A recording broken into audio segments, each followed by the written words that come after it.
طبعا يا شباب، تشتوا هذا الحقيبة أو تشتوا هذا الحقيبة، أغششكم إيش داخل هنا. شو الصدق والله ما يعني الصدق، أقدر أحكم عليكم ولا شيء. أو تشوف أفتح لكم البوابة. ما رأيكم؟ التاير هذا أو هذا أو هذا، وهذا الحقائب كلها.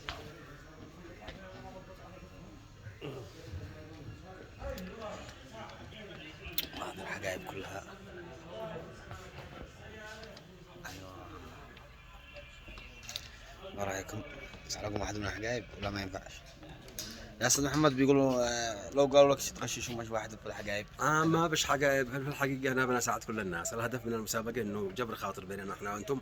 ما أدري ليش قبل نظهر لكم في العيد، فاخترنا برنامج الحقيبة أن يستمر معكم في العيد 10 حلقات، وكان في شهر رمضان، والآن خلينا 10 حلقات قلنا جبر خاطر، والجائزة الكبرى فيها هي كرمان عيونكم. الجائزة الكبرى سيارة. الله يجبر بخاطركم، وأنا عاجز عن الشكر، وأتمنى منكم يا أخوتي لا تخسروا ولا شيء. إذا استطعتم ترسلوا رسالة واحدة جبر خاطر بيننا إحنا وأنتم، وإن شاء الله تفوزوا بإذن الله. بإذن الله. شكرا لك يا أستاذ محمد، حفظك الله ورعاك.